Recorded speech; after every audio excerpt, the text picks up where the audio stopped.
안녕하십니까. 경남 소식입니다. 고수온으로 양식어류 폐사 피해 추정액이 전국적으로 800억 원은 넘었는데요. 일부 양식어종의 경우 정부 지원금마저 절반으로 줄어 양식어민들의 피해가 현실화되고 있습니다. 어떻게 된 일인지 손원혁 기자가 보도합니다. 양식장에서 실어온 죽은 볼락이 폐기물차에 옮겨집니다.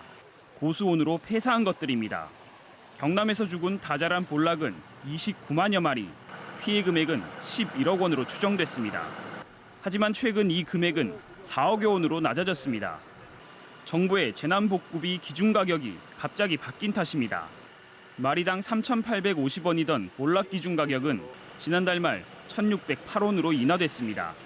사고가 나기 전에 어민들한테 알리고 이렇게 하면 우리가 이런 서러운 과정도 없는데 사고가 나선 뒤에 경북에서 69만 마리가 폐사한 어린 강도다리도 기준 가격이 3분의 1로 낮아졌습니다. 해양수산부는 3년치 평균 위판 가격을 토대로 우럭과 감성돔 등 6개 어종은 기준 가격을 올리고 볼락 등 2개는 내리려 했는데 부처 간 협의 과정에서 인하된 것만 반영됐다고 밝혔습니다.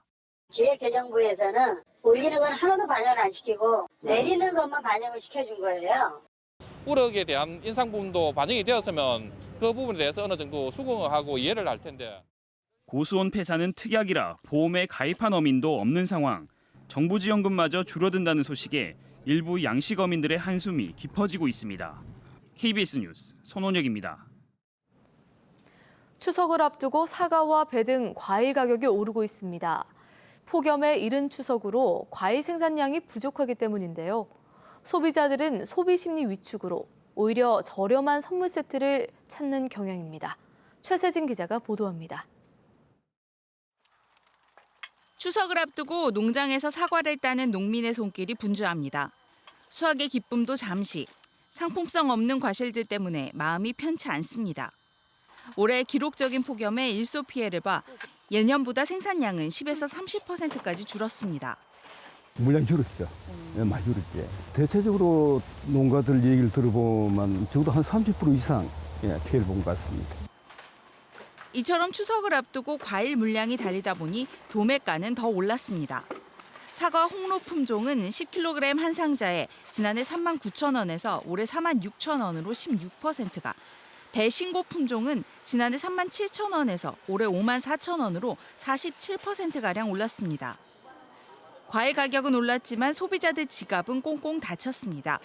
경기 악화에다 김영란법 등의 여파로 5만 원 이하의 저렴한 선물 세트를 찾는 소비자들이 늘었습니다. 김영란법도 있고 그래서 조금 예년보다 낮춰서 한 2, 3만 원 정도에서 과일 같은 걸 생각하고 있거든요. 대형 마트 등에서도 이에 맞춰 5만 원 미만의 저렴한 선물 세트를 60% 이상으로 구성했습니다. 최근까지 실제로 판매된 선물 세트의 90% 이상이 5만 원 미만으로 나타났습니다. 고인 같은 경우에도 요즘에 이제 소비 심리 위축으로 인하여 과일 세트가 저가형으로 많이 판매가 되고 있는 상황입니다. 추석 대목을 앞두고 불경기의 여파가 선물 세트 구성과 판매에도 영향을 미치고 있습니다. KBS 뉴스 최세진입니다.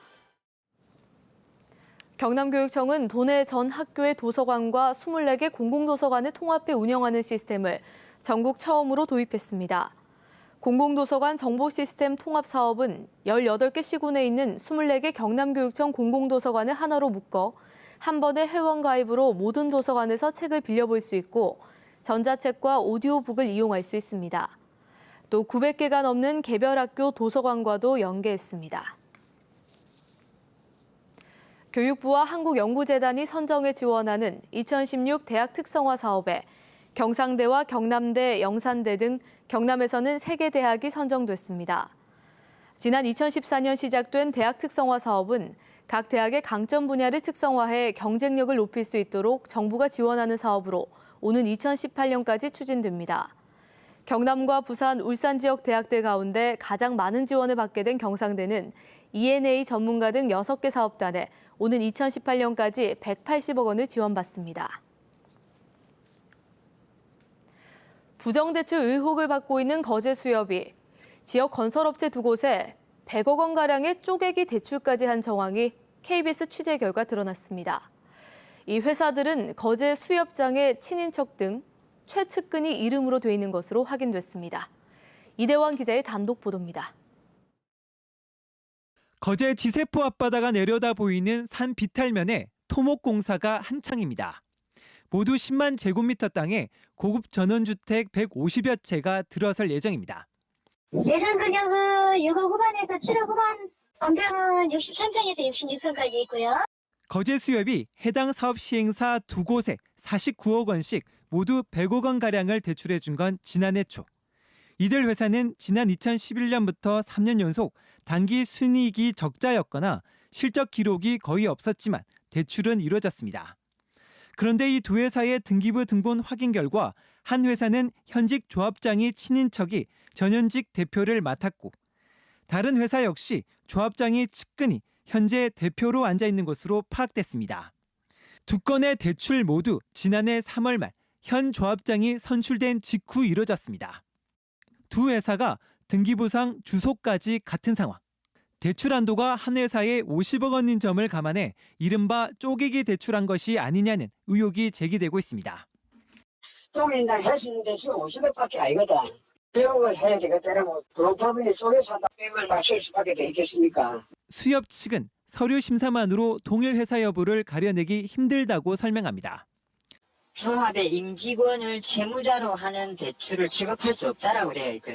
서류만 봐서는 같은 사업자라고 보기 힘들다고 면이 다른 사람으로 되어 있고. 취재진은 해명을 듣기 위해 해당 조합장에게 수십 차례 접촉을 시도했지만 만날 수 없었습니다. KBS 뉴스 이전입니다. 국내 물류의 핵심 기지인 부산신항이 한진해운 사태로 큰 혼란을 겪고 있는데요. 화주들은 한진해운 대신 다른 선사를 찾아 컨테이너 갈아타기를 하고 있고 빈 컨테이너가 쌓이면서 한진해운 터미널은 포화 상태에 가까워지고 있습니다. 공웅조 기자의 보도입니다. 한 물류터미널의 컨테이너에서 화물을 꺼내고 있습니다. 한진해운 배에 실어 미국 롱비치항으로 갈 예정이던 발전기 부품입니다. 한진해운 배가 출항을 못하자 부두에 있던 컨테이너 19개를 되가져와 아랍계 선사 컨테이너에 다시 싣는 겁니다. 한진해운이 운행이 안 되고 있기 때문에 낚기를 맞추기 위해서 타 선사를 긴급으로 스케줄을 잡아가지고 지금 현재 작업을 하고 있는 상황입니다. 업체마다 사정은 마찬가지. 재포장 비용과 운송비에 턱없이 치솟은 운임까지 계산하면 어렵게 수출을 해도 손해가 나는 상황입니다. 지금 선적은 지금 빨리 해야 되고 지금 그 선사 측에서는 운임을 2배를 달라고 지금 물건을 선적을 안 할 수는 없고 진짜 사실 울면서 게다 먹이식으로. 반면 한진해운 터미널은 짐을 빼간 빈 컨테이너와 다른 나라로 가야 할 환적 화물이 쌓이면서 포화 상태입니다. 부두 내 야적장의 장치율이 80%를 넘어서면 항만의 작업 효율이 크게 떨어지는데 벌써 77.8%까지 올라갔습니다. 컨테이너가 부두에서 발이 묶이자 일거리가 없어진 트레일러 기사는 마냥 대기할 수밖에 없습니다. 컨테이너가 이제 못 나오니까 우리가 지금 할부금도 못 내고 일거리도 많이 줄고 그런 실정입니다. 한진해운 사태가 우리나라 물류의 핵심 기지인 부산항 신항을 큰 혼란에 빠뜨리고 있습니다. KBS 뉴스 공조입니다.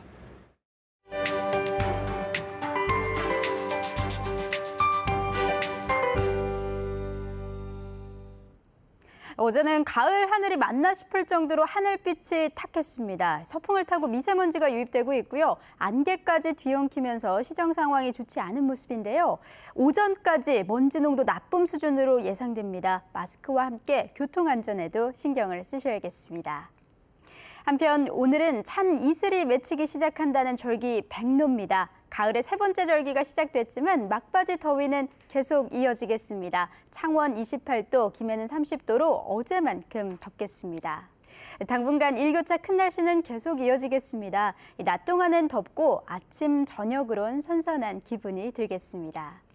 현재 기온 살펴보면 어제 같은 시각과 비슷하게 출발합니다. 창원 22도, 창녕과 함안 21도로 출발해 낮 기온은 김해 30도, 창원 28도로 예년 수준을 2, 3도가량 웃돌겠습니다.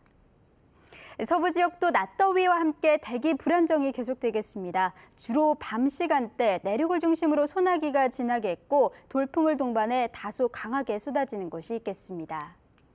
바다의 물결은 0.5에서 최고 2m로 너울성 파도가 높게 이는 곳이 많겠습니다. 기상정보였습니다.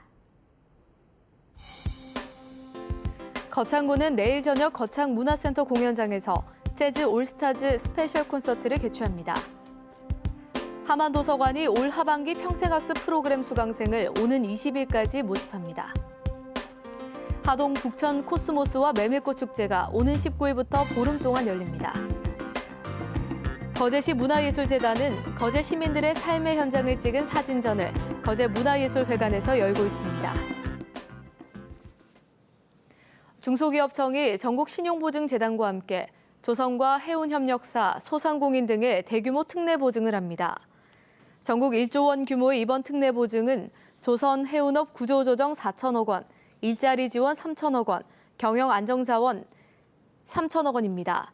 경남 신보는 소상공인 지원의 경우 창원과 거제 등 6개 시군에서 경남 전 지역으로 확대하는 등 지원 대상과 금액, 금리 등 보증 요건들을 완화했습니다. 김해시가 농림축산식품부 농산어촌개발공모에 3개 사업이 선정돼 전체 사업비의 70%를 국비로 지원받게 됐습니다. 사업별 투입 예산은 진례면 농촌중심지 활성화 사업이 60억 원으로 가장 많고 대동면 수안 창조적 마을 만들기 5억 원 등입니다. 이에 따라 김해시는 진례면에 내년부터 5년 동안 도자기를 주제로 문화발전연구소 등을 조성하고 대동면 수안마을은 수국 언덕길과 정원 등을 만들 계획입니다. KBS 뉴스를 마칩니다. 고맙습니다.